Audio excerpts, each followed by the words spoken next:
You will have noticed that I've deliberately come in a tribute to Joseph and his amazing Technicolor Dreamcoat, because I really thought about this tonight. I really planned it.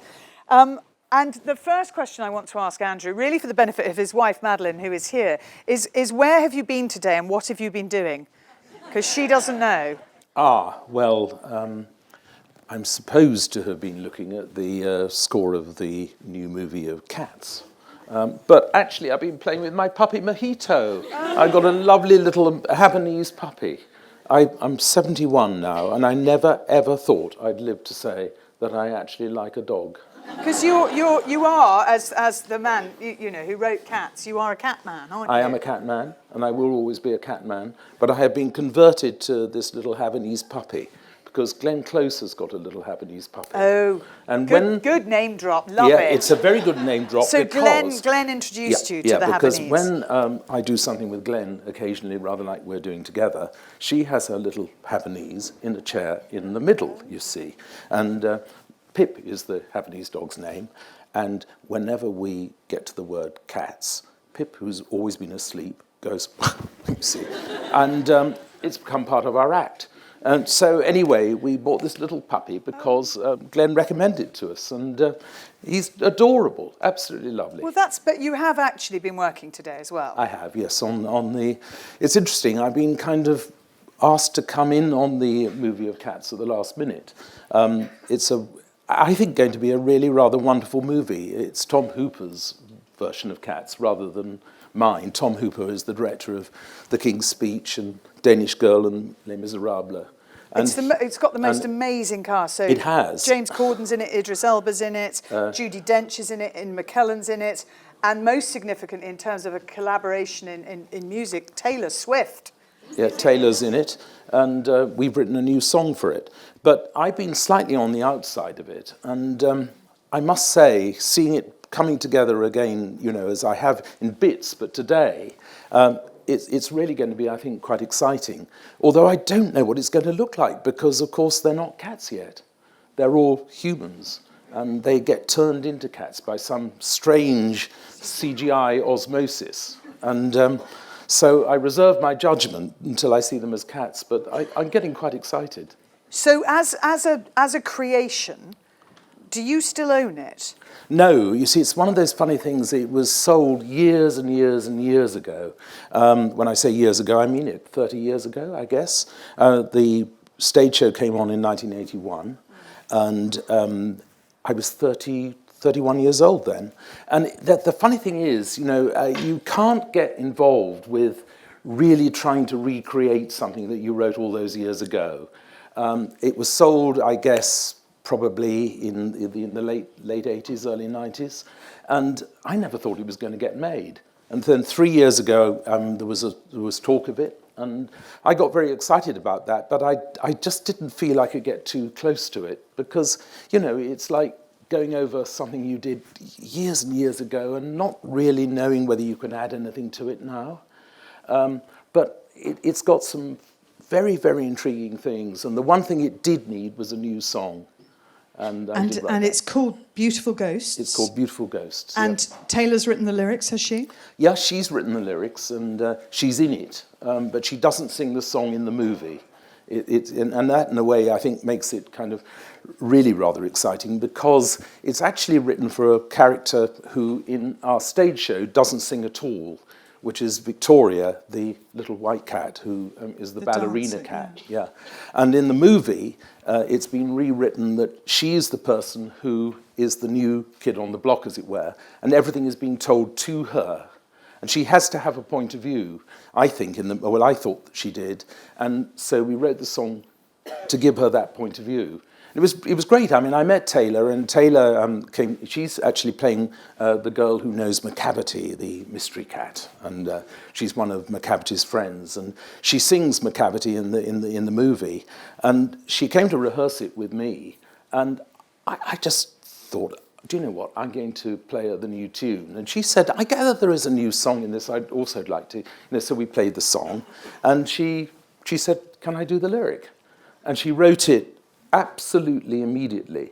But the extraordinary thing about it is that I think she had obviously done her homework. She obviously knew we needed a song at that point because she'd been on the set with Tom Hooper.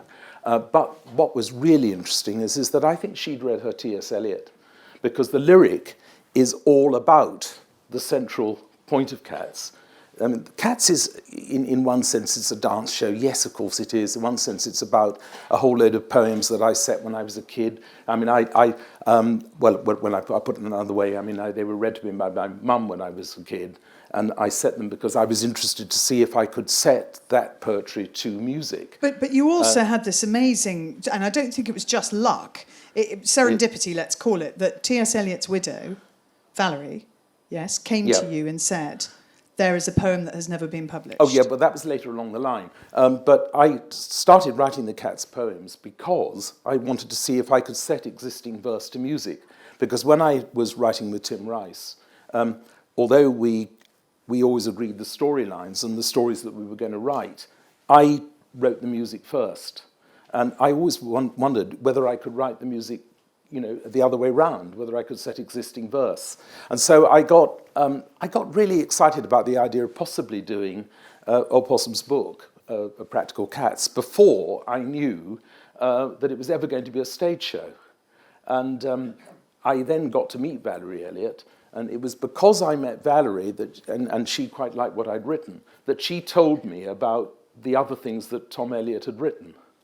And it was that started Cats, along the way, and we never ever thought it was going to be a stage show originally.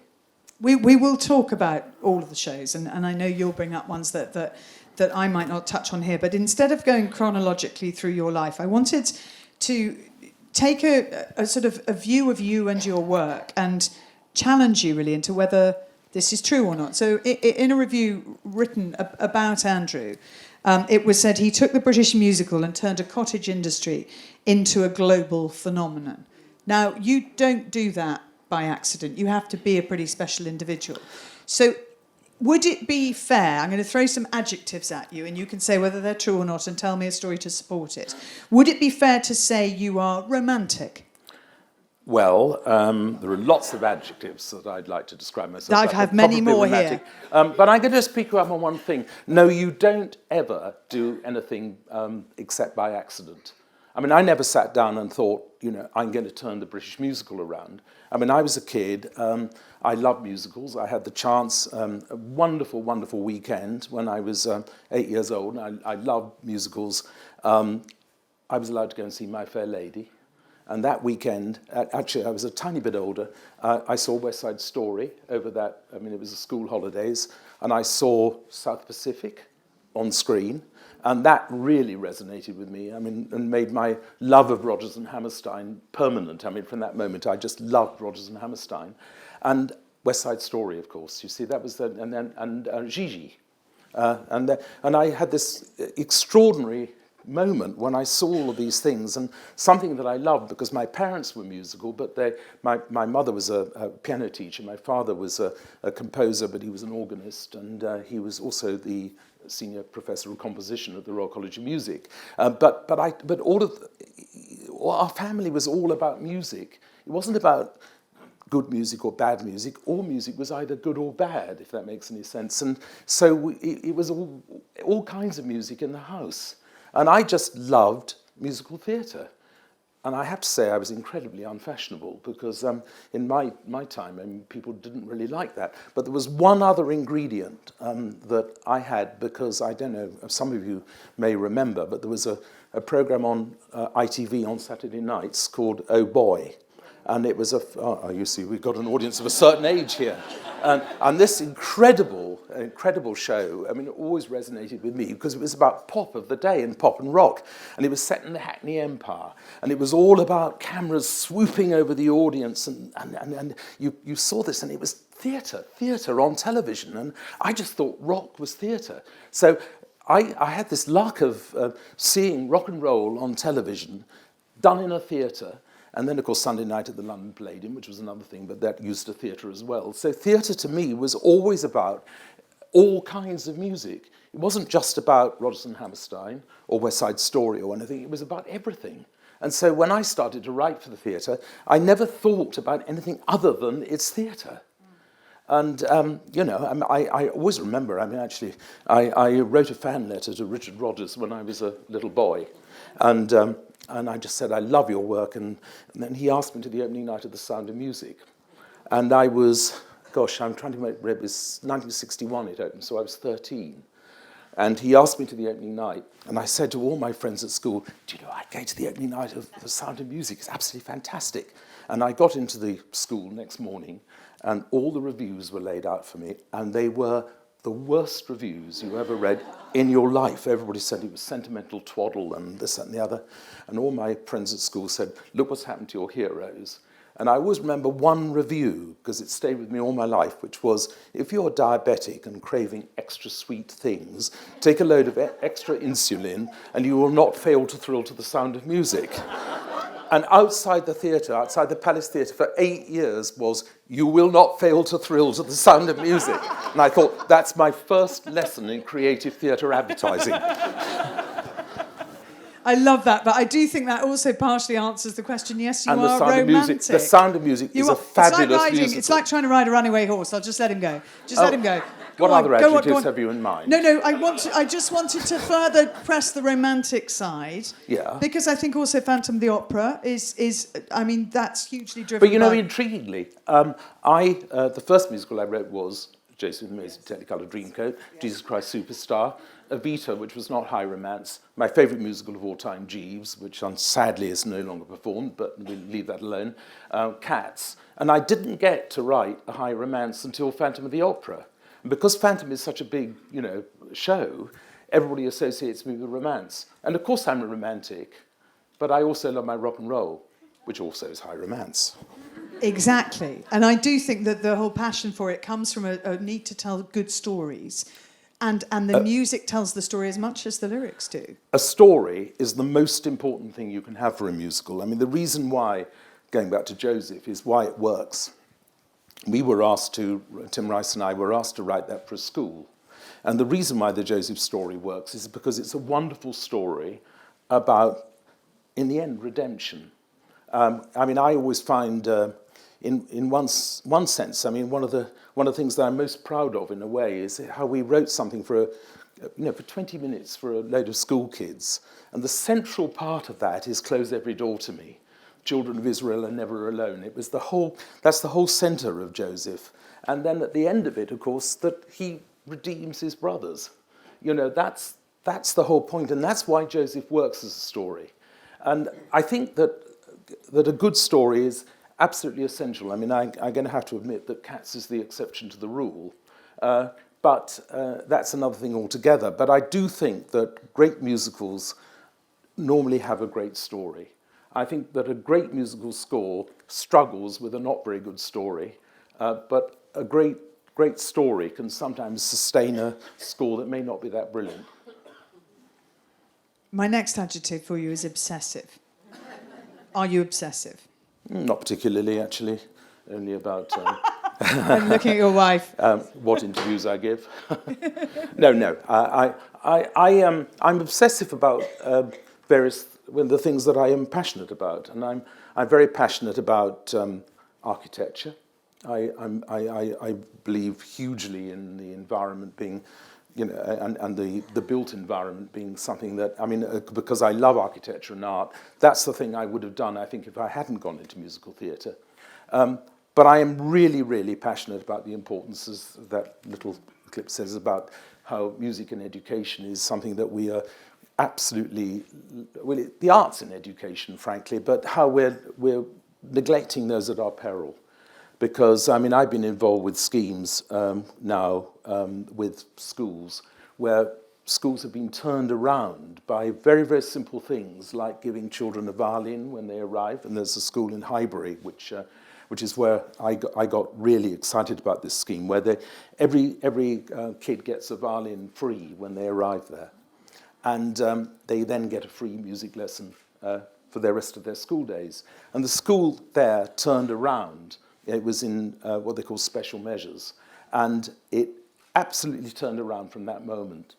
And it's not about turning children into musicians or anything like that. It's about making them empowered through music. And it's amazing how it has everything, how it can really help children from every area. You know, it's nothing to do with music necessarily, but it's about their belief in themselves, which stops them from getting involved with drugs, knife crime, all those sort of things, and making them feel that they've got something or somewhere where they might want to be going to on a Saturday morning to be part of a group, i.e. playing instruments and with other kids, which is really why I did School of Rock, because that's all about how music empowers children. And it may be a different sort of music, but the thing is that music is for everyone. And I believe, you know, that, and in that little piece, I passionately believe that for the very small amount it costs to really put the arts into schools, it comes back not just in terms of, you know, is it going to be that they're going to be musicians or whatever? It just comes back to you in terms of how people feel, or kids feel involved with other kids, and they feel that they are empowered people. I mean, we're living at a time, I think, where the young are somewhat alienated, and I think that the young, to a great degree, feel now that they're not going to necessarily have a better future than my generation did, which is something that I guess my generation always felt that the previous generation thought that we were going to be in a better position. And I really, really passionately believe that it's the arts and that it's music and that it's an understanding of the values that these things can give that are going to give the next generation a real future. And I include sport in that, because I don't think they need to work in opposition to each other. I think it is all about helping. I completely agree. Children work in teams of friends or people that they wouldn't necessarily mix with, of actually learning to work together, of gaining confidence. And the greatest issue that you will know from your children and your grandchildren is anxiety right now. The massive cases of children feeling, and they really mean it, they feel really anxious. And I do think both music and sport and the arts more generally will help. And it's not necessarily to turn children into sportsmen. No. It's for the beauty of doing it. Yeah, exactly. Learning it. Just on the School of Rock point, that brings me to my next adjective. Are you rebellious? Do you know what? I mean, I'm always told not to talk about certain things, and I love talking about them. So yes, I am. Do you know, I am really secretly a rebel. But the trouble is I'm a rather conservative rebel. Understood. I think that's enough on that. Are you positive? Are you a positive person? You seem to be. I think, like all artists, I want to be positive, and I am positive, but I don't think there's any artist in the world or anybody who's involved with creative work who doesn't have low moments. So sometimes I get myself into, you know, moments where I get quite dark. But I really feel that if you don't have those moments, you're never going to have the highs. And I do feel very, very, I think it was in that little film, I feel whenever I do get really low, I always say, well, hang on a moment. Do you know what? I've had this wonderful career in something that I truly, truly love. And most people in life don't necessarily know what they want to do, but to know what you want to do is a fantastic start in life, I believe. But to have the luck of having a career in that means that you absolutely have to put something back. I mean, I'm a great believer in that what comes around does go around, and I really, really hope that my legacy is going to be that the theatres are in great shape, you know, and that I can pass on to another generation my enthusiasm for musical theatre. It's a thrill to me, a real thrill to me, to see all the kids going to see a show like Six, or to go and see, as dear Evan Hansen is going to be opening in London very shortly, or to go and see Hamilton. To see a new generation of people coming into the thing that I love is wonderful for me. And you have, to be fair, you have had moments in the not too distant past where you've thought, this could all be over. And I mean, you know, health-wise, you're on a second run. It's great. Well, yes, I mean, I had prostate cancer, but that I got over. No, I had very bad back trouble that was really not great. But I was cured by a fabulous chiropractor. We won't go into that, because otherwise he's going to start, charging more. But at least you're here very much to tell the tale and feeling better for it as well. Are you, last adjective, because this is what I think of you. Handsome. Handsome, obviously. I was going to Tall. say, are you tall? No. No, I don't think so. Are you generous? Generous. Because I think you are. It's not for me to answer that. Okay, well, we'll just say you are, because I think you are. And I think through your foundation you have been exceptionally generous. But I think you're generous of spirit as well. I think you give of yourself. And that means time, but it also means yourself. You're in the room. You are giving I people. care very, very passionately about, for example, the Cats movie, which I'm not really involved with, and I suddenly see it and they need me to come back into it. And it may not be the movie of my show, but I feel I've got to help them to do the best I can. The next show I've sort of already written in my head. I've written it, and I'm already on to the next one because I'm restless. And I always feel that there's one thing that it's wonderful to think about musicals is that they can embrace absolutely any subject. It amuses me that the one taboo subject in musical theatre was said you can't do a musical about Henry VIII. Richard Rodgers did one called Rex, which was an absolute disaster. And there was one, I can't remember, called King of Hearts or King of Clowns or something, which was an absolute disaster. Suddenly along the line comes a whole load of kids from Cambridge University and they do a show called Six, and it's about Henry VIII and his wives, and it's a huge hit and about to go to Broadway. So there are no rules about musicals, apart from doing one about horses or Brexit. Yes, don't do that. We'll talk about horses later. I love Joseph, as you can tell. I love Jesus Christ Superstar, but I think my favourite of your musicals is Evita. And I adore Evita, and we went to see it just recently, actually, in the open air at Regent's Park, a very different production. But I want to talk to you about the genesis of Evita, and obviously the story of Eva Peron, and when you first thought that is worthy of real serious treatment. Well, funnily enough, Tim Rice was... he really wanted to do the story of Eva Peron. And I was a little dubious because I couldn't quite see why, frankly, somebody who I didn't know about apart from being on a stamp, as a kid stamp collector, why would we want to write the story about the wife of not particularly obscure, but an Argentine fascist dictator? And it kind of bothered me, and I guess it was possibly because, when I think back, and maybe I didn't think of it at the time because, I was in my early 20s then.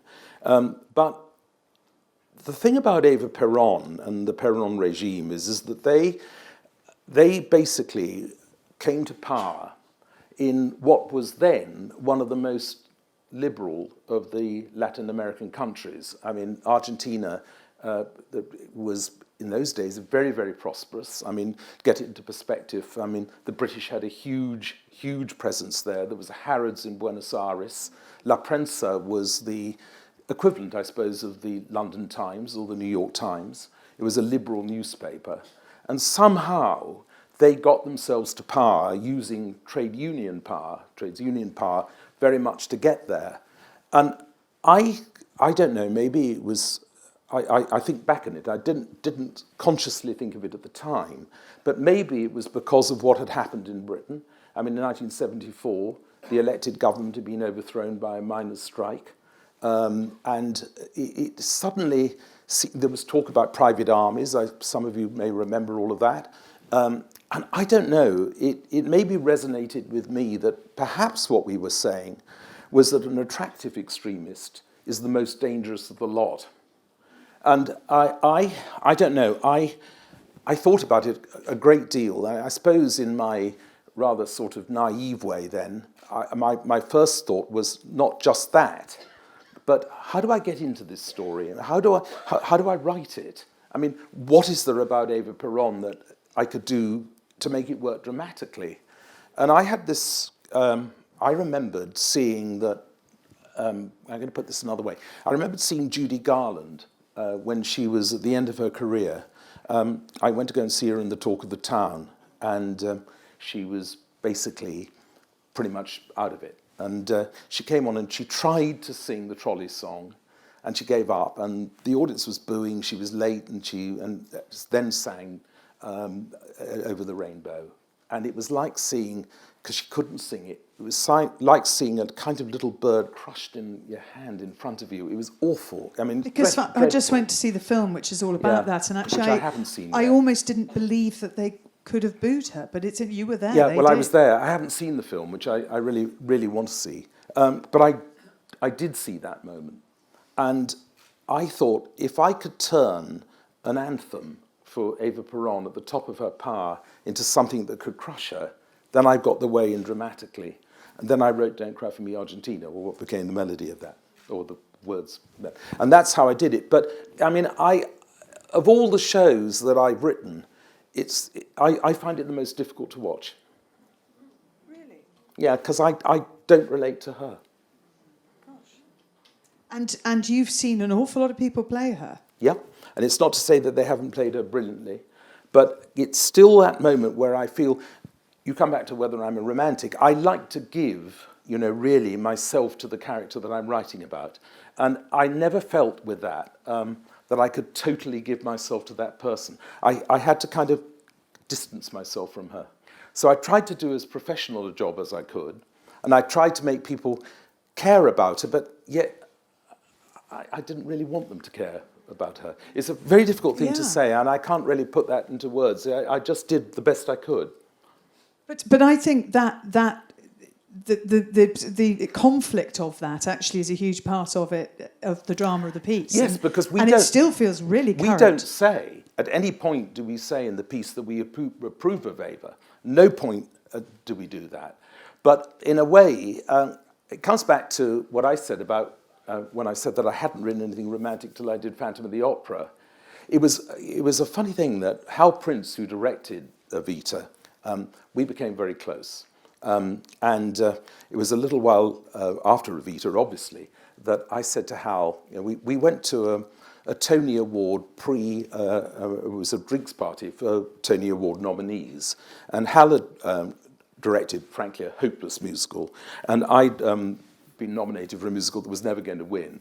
And I said to Hal, let's get out of here. I mean, let's talk about something new. And I said, Hal, I guess you never think about directing a romantic musical, would you? Because I'm itching to write one. He said, oh, really? He said, I always wanted to do one. And Phantom of the Opera was the consequence of that.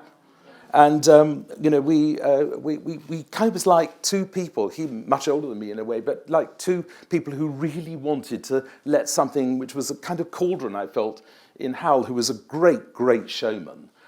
It was like Hal wanted to write something, or rather wanted to direct something, which was going to be, I mean, you can't really ever say about Phantom of the Opera that you could think about it as a wonderfully thought through story. I mean, it's a load of old hokum.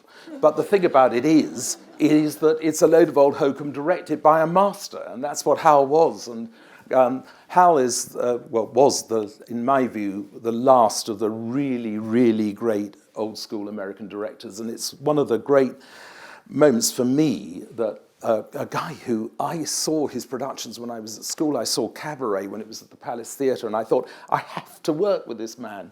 And I had the great joy that two of my biggest successes were with him. And, you must know this in sport. It's the most fantastic thing when somebody who you really admire, you collaborate with. And it's the most incredible feeling. And when it works, it's magic, and it was just on because you're bringing up the Tony Awards and do you know, it doesn't matter when it doesn't work. Oh, it's kind of wonderful. See, you are romantic and generous by saying that alone. I'd be going, it does matter if it doesn't work. You've very modestly not said he actually won 7 Tony Awards.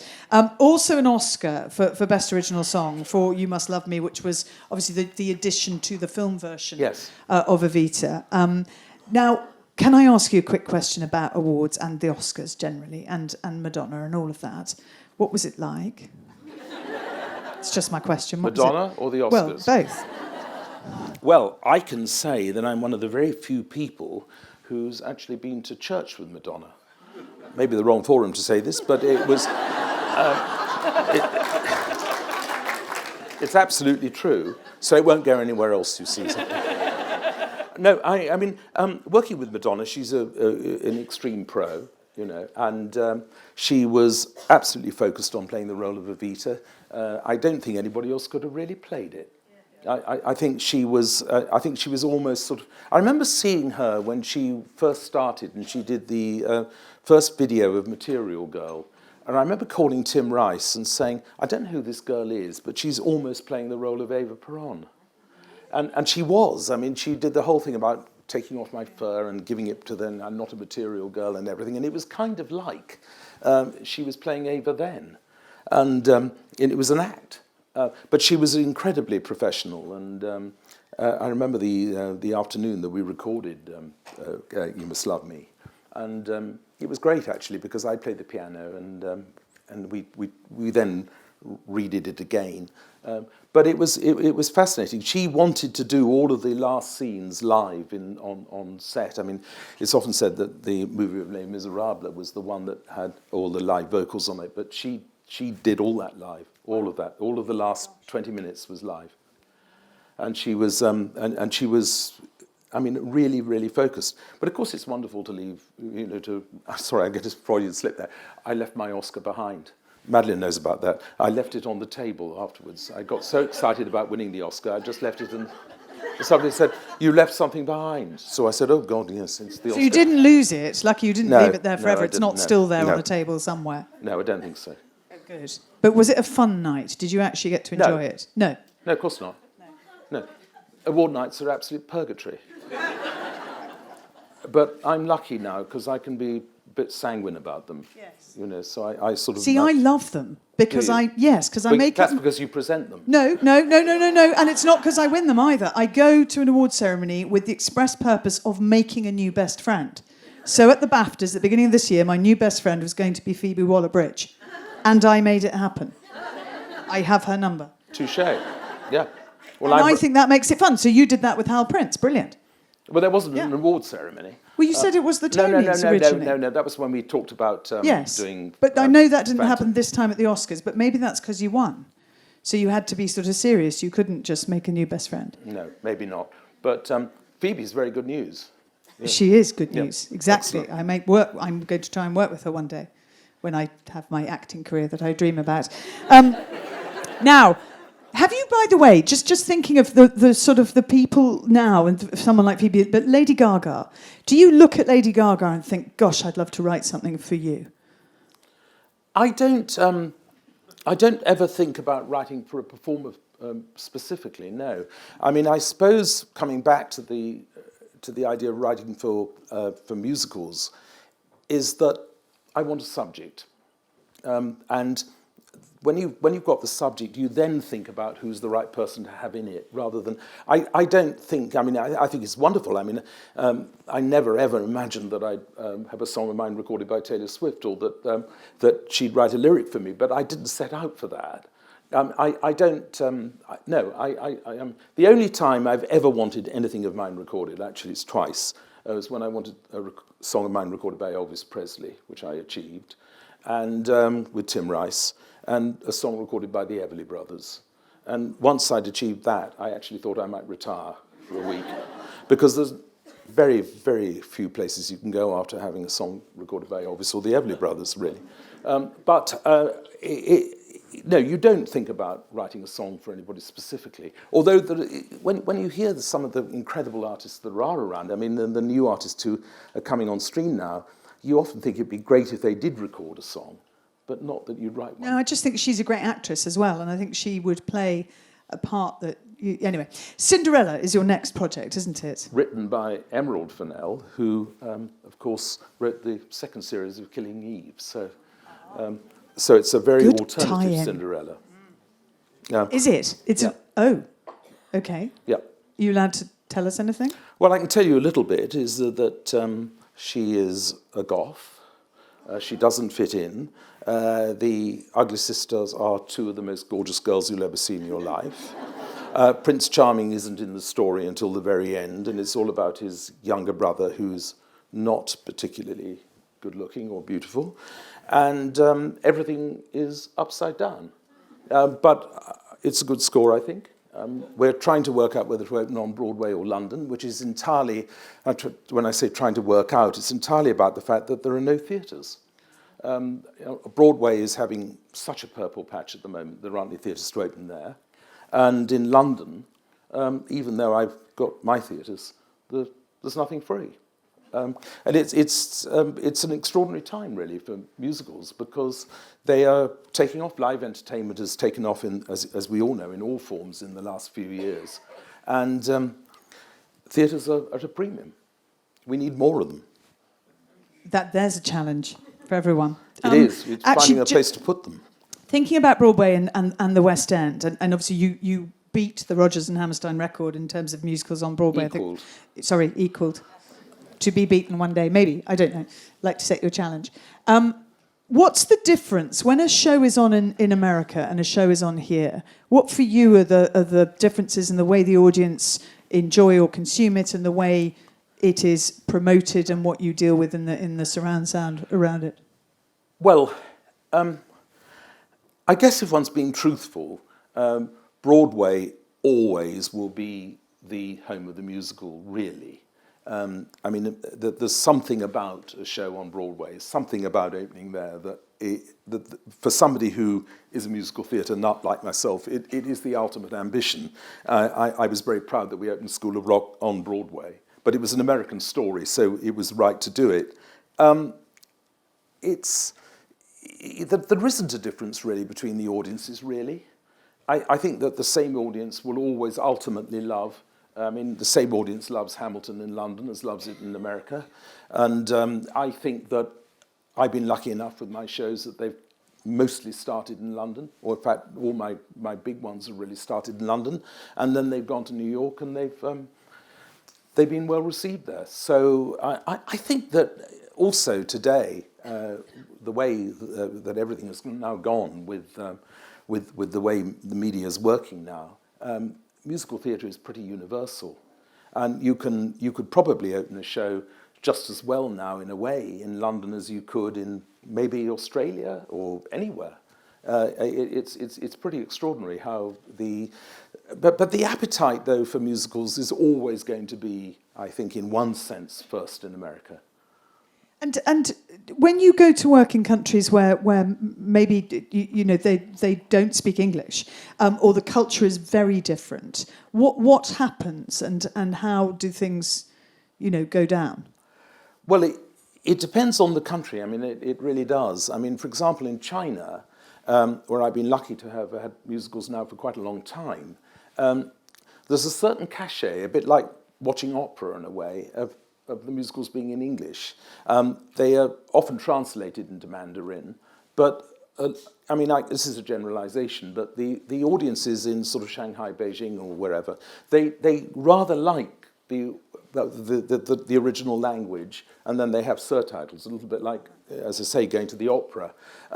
In Japan, for example, all of my shows, from even Jesus Christ Superstar going back then, they've all been translated into Japanese, and of course a lot of it is also to do with the language itself, because I mean in Japanese, for example, the language is longer, or in German it's longer, so things don't necessarily fit, and I guess we're tremendously lucky if we're English speaking that so many people do speak English, because people do want to hear them, I think, in the original language. I don't know about you guys, but if I go to the opera, I don't want to hear it translated into English. I want to hear it in the original language, and because that's how the composer set it. But I don't know if that answers your question, but I think it's slightly horses for courses. I'll get back to the main theme here. Just the main theme, which is Andrew's phenomenal success with racehorses. And I don't know whether you realise that his latest award he picked up last night with Madeline on behalf of his horse, Too Darn Hot. And this is the latest in a line of top-class performance. I mean, Group 1 winning horses, all of whom have musical names. Can I make it absolutely clear? It's nothing to do with me. It's entirely due to Madeline, my wife. But it's great to pick up these awards now, because the only awards I pick up now are that of, longest career, wonderful, superannuated guy, get him off stage. But I come on stage now, and it's greatest 3-year-old, of course, and this, then that's, I leap on stage, and they say, fantastic. And they ask you about his stallion and they potential. talk about, you're talking about me? No, but they're it's wonderful. But I'm talking to somebody who knows more about horses than I will ever know. You've been a lot more successful than I have. So I've got, anyway. Well, Just to follow up on the success in China and Japan and India, are there musicals that are massive hits there? I mean, like they're number one. Would it be different to our number one? China, no. There is no real homegrown Chinese musical that I know of. No, I mean of yours. Of mine. Would they rate Starlight Express really, would that be their number one ahead of Evita? I don't know. I mean... No, I mean, the biggest musicals of mine have been Cats, I think because probably it crosses all kind of boundaries. Phantom of the Opera, very, very big there. And very intriguingly, School of Rock. But the subjects there have to really be apolitical. They can't be religious ever. So, that obviously rules out, say, Joseph even. But China, yes, I mean, it's quite a big market now for musicals. It's definitely going to be a place where they'll happen. India, of course, is a really interesting one because they have their own homegrown, it's Bollywood. I'm very proud that I presented A.R. Rahman's show, Bombay Dreams, in London. He's a fantastic composer. He, of course, won the Oscar for Slumdog Millionaire. A wonderful, wonderful composer. But the whole Bollywood scene is totally separate. And there aren't really theatres in India, so it's a completely different world. Do you have a theory as to why the live experience is becoming so much more popular again? Yeah, it's the same reason that people want to go to restaurants. It's the same reason people want to go out and they want to socialise. You can't sit in front of a computer screen all day, can you? My favourite story of all time, some of you probably know who I mean by Barry Hearn, do you? Yes. The boxing promoter. And darts promoter. Yeah, darts, yeah. Well, exactly. Barry. So we've got Jesus Christ Superstar, which I was very proud of in 2002. And because I support Leyton Orient, and we keep that, between ourselves, shall we? But I support, and he used to own Leyton Orient. I asked Barry to my box at O2 to see my huge production of Jesus Christ Superstar, which got great reviews and everything. So Barry taps me on the shoulder. He said, Andrew, he said, my boy, he said, you're in the wrong profession. So I said, what was that? He said, look, you've got this huge cast, got all these people, you can't make any money out of this. You just make a few bob maybe, but you're in the wrong profession. He said, I come in here with a darts board, I give somebody 20 grand, they throw darts at this and the other, I sell the whole place out. And he said, the reason is because people want to go out. And I charge them all the money for the beer and all of that. Well, I mean, that's the point, isn't it? I mean, that people want to go out. They want to go to restaurants. They want to be, we are gregarious by nature as human beings. And luckily for both of us, they want to be here tonight. And I do want to give you your chance to ask Andrew a question, because you will have things that you want to cover that are your passions, that are stories you can tell him of where and when you saw something that changed your life. So it is over to you. Stick your hand in the air. Yes, down there on the right. And actually the microphone is coming straight to you. Thank you. My name is Malcolm Ginsberg. My question is, I'm going to try and say the words that I feel pretty. I know that will have a renaissance for certain people here. If you were asked to put that show on West Side Story here in London, would you insist that number goes in or just leave it to the producers? That, I suspect, is a very leading question that presumes I know the answer. So what is the question? The simple question is, the show's coming on in the in Broadway in the new year. And that, excuse me. And that number has been taken out. Yeah. And it's a lot of controversy about it. And the original leading lady, whose name slips me 1 second, she says it must go in. The producer, director, etc., says it doesn't need to go in. I understand it that It is the writer who decided that he didn't want it in there. The writer decided he didn't want it in the of the show. But I'm not technically into these shows, so I don't quite know how the thing works. All I know, it's been left out. It appears to be left out at the moment, and there's a real controversy going on. And obviously, if you take it here in London, it won't be up to you whether it goes in or not. But I'd just like to hear your view on what was undoubtedly a very, very good number at the time, but allegedly, because of modern times, it doesn't fit with a Puerto Rican girl of 19 in 2020. Well, I think the issue there, surely, is that Stephen Sondheim doesn't want the song in the show. And I can't speak for Stephen Sondheim. That's a very good answer, I'd say. Thank you, though, for raising the issue. Right, where else? Down here at the front in the stripy jumper, there's a microphone coming down to you. Brilliant. Thank you very much. Hi. What advice would you give to a young composer like myself who wants to get into musical theatre? Well, my advice would be get your work performed. And all I can say is that the first piece that Tim Rice and I got performed was Joseph and the Amazing Technicolor Dreamcoat. It was performed on a Friday afternoon to an audience of very bored school children and their parents, and rather a cast of school children and their parents, who were the ones who lucklessly had to sit through it. And it started our careers because it was heard and it was then performed again. And then, today in a way, it's easier because everybody is looking for something, and the way that the social media works is that something can happen now in a way and be discovered really very, very quickly.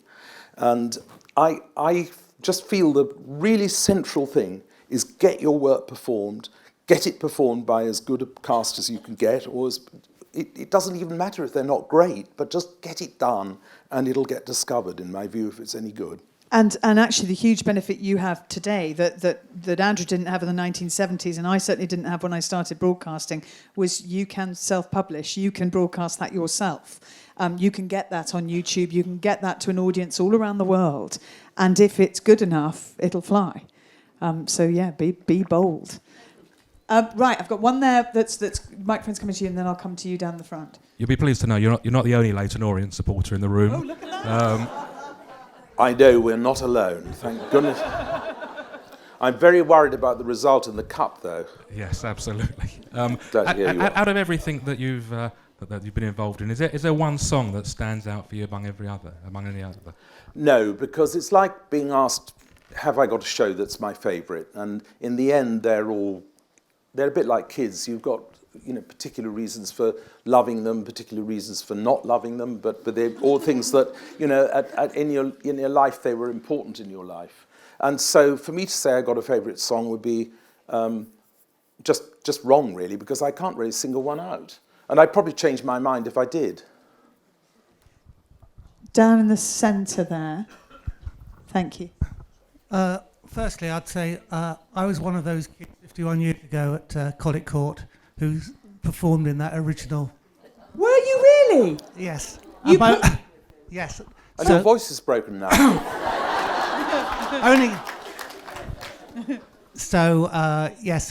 It wasn't just. It wasn't pulled together because throughout that whole term, various bits of music were introduced in each music lesson that we learned. And what did you play? Who did you play? We did it as a whole school. Oh, wow. And that was the whole point. It was written for everybody to take part in. It was everyone to sing, but there was a thing called the Mixed Bag who performed the music at the time.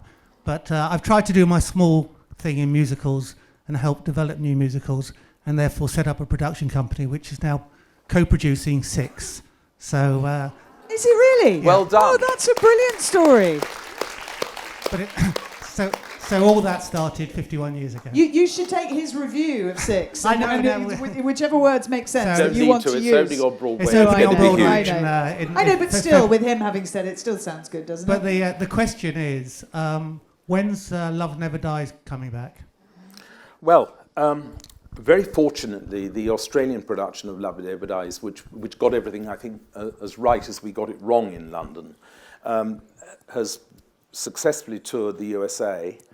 And you know, I'd love to bring it back. Do you know what?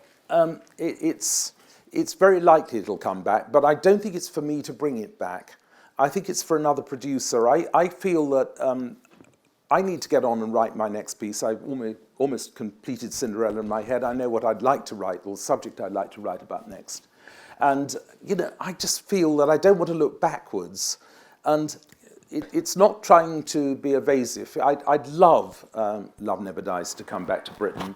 And I think there are plans to do it in 18 months' time. But I'm not myself going to ever become involved with something that I've done before. And I think it's for somebody else to bring it back and then say they believe in it. There's your challenge. You see, this could... Oh, any new ones? Yeah. Okay. That's a shame. You could bend the rules, you know, for the man who started your career.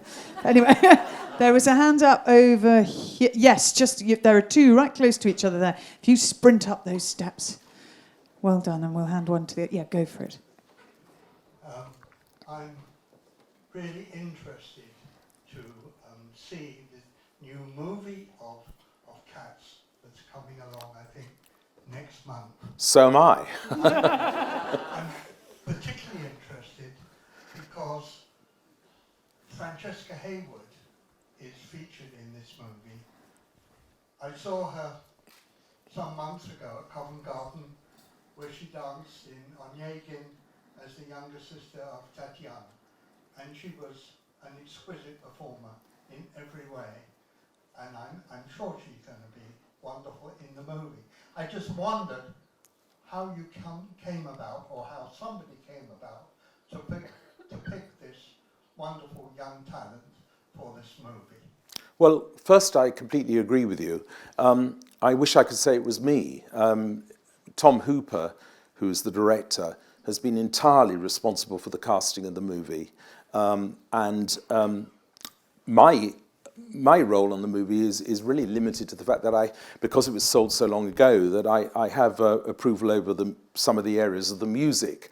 But that's not to say that I don't think that Tom's casting has been absolutely extraordinary, because the talent he's got involved with the movie is amazing. I mean, and Francesca, or Frankie, I mean, is just wonderful. And she has the new song written by Taylor Swift and I. And she sings it as Victoria, the young cat. And she's wonderful in every way. I mean, she wasn't a singer at all, but she was taught how to sing, and she embraced that. And okay, she's never going to be a great singer, but the performance in it that she gives is really, really... I mean, I've just seen it this afternoon for the first time. It's really... It's kind of heartbreaking in a way, because she isn't the singer that, you know, she's not like the rest of them, but she has an honesty that I think is quite wonderful. And of course, her dancing in the movie is really remarkable. I mean, I'm afraid I only really know Cats originally through the dancers we had at the time, and she's right up there. If not, I mean, she's a fantastic talent. Just behind you, yes. Thank you, John. Yeah. Hi. Which musical theatre production that you haven't written did you wish you wrote? Well, how long have you got? I mean, shall we start with West Side, go through My Fair Lady, go through all of the Rodgers and Hammersteins, to talk about South Pacific in particular? I mean, I just love musicals, and I think that the great musicals of you know, when I think of it, I mean, I suppose my favourite musical is probably South Pacific, but I only really know that through the movie. I've seen productions of it which have been okay, but you see, I was, I guess, probably too young to see the original Rodgers and Hammersteins, the great first four, as it were, on stage, and so I knew them through movies. But I have a very special place for South Pacific, because I think that score is beyond anything. And I think it's just worth remembering, I mean, because I think we're in a crowd here who would understand this. Rodgers and Hammerstein wrote that 3 years after the Second World War.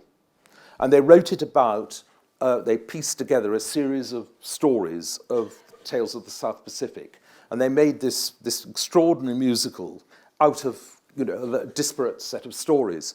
But they also tackled full frontal, something that may look a little bit tame today, but they took on the issue of race. And they absolutely did not shirk from it. And they wrote that song called You've Got to Be Carefully Taught, about people whose eyes are hardly made, people whose skin is a different shade. And I mean, think about it. I mean, they wrote that at a time when, if you were a black, you wouldn't allow anywhere near a restaurant in New York or in LA. And I mean, they really, really took on the thing. I mean, the greatest moment in my life was when I met Richard Rodgers. And I mean, he I think was the most extraordinary melodist. And I think Rodgers and Hammerstein will one day, I think they are remembered now, but I think one day it'll be perhaps reassessed how daring they were. You see, even in The Sound of Music, which I never really thought was sentimental at the time, they took on a story about a young girl who was almost the same age as the oldest daughter of this captain who defied Nazism. And again, although it was later in their career, it was the last thing, of course, Hammerstein wrote, but there's an undertone in that musical, which actually isn't in the film, but there was a song called There's No Way to Stop It in the film, which is, not in the film, but in the stage show, which is, it's really intriguing where they were always pushing the boundaries of musical theatre in their own way a little, and sometimes they had shows that didn't work. But I could go on forever about them. But what's the most complete production I've ever seen on stage? I guess probably either West Side or My Fair Lady, because I was lucky enough to see them in their original form. Right, one final question. At the back, yes. Absolutely, middle of the back row, thank you. Or the back row that I can see. Apologies to those who are... I can't see right to the back, but go ahead, yes, please. How long does it take for you to write a musical? And is it much quicker these days compared to the earlier ones? That's an impossible question to answer because I would say that from inception of a musical, from the idea that it because you see musicals are incredibly collaborative, and I'm just the composer. I mean, I have to find a story that I want to, but I have to find the lyricist or the librettist and whoever. It's not something that you can just do overnight. I always reckon from the moment you think of the idea, it can be anything up to 3 to 4 years before it takes fruition. I mean, it just does. And today everybody gets so paranoid about them, they do want endless workshops and all of that. I don't like to do that myself. But I think as a general rule, the writing of a musical can initially be quite quick. I mean, it could be 6 months, but it's the then perfecting of it. And you can't really put a time on that. And the best thing about a good idea, I imagine, is it's good because you have to write it so fast before anyone else does it because you can't believe they haven't thought of it. I'm not sure about that. It's what Thelwell said about cartoons. They didn't say that about cats, I have to say. Can I ask a technical musical question? How many different musical devices do you have, and in how many different places where if you want to write, you can? I can write anywhere, but because do you know what? I'm thinking of music a lot of the time. I mean, very often when I'm doing interviews, I nod off, and it's because I'm thinking of a tune, you see, actually. I'm thinking of something else. I'll tell you what I do love doing. One of the things that I think slightly kind of takes my musicals into a different area than some people's is that I love writing in odd time signatures. And I love everything being slightly irregular. And I believe hugely I prefer to write complete scores rather than scores with scripts if I can, because I love to control the evening and I love different time signatures and just taking people from you leave them in one area and then you take them on the journey to another place. But I think it all comes back in the end, doesn't it, to the fact that I always feel that I'm just so lucky. I just love it, and if you're passionate about something, it's just great. Now I'll just go on doing it till I drop. And so you should, because I'm going to add one final adjective, and you don't even have to I'm answer. just about to drop, by the way. And that will be no, and that will be fascinating, because I think he has been. Ladies and gentlemen, Andrew Lloyd Webber. Well, thank you.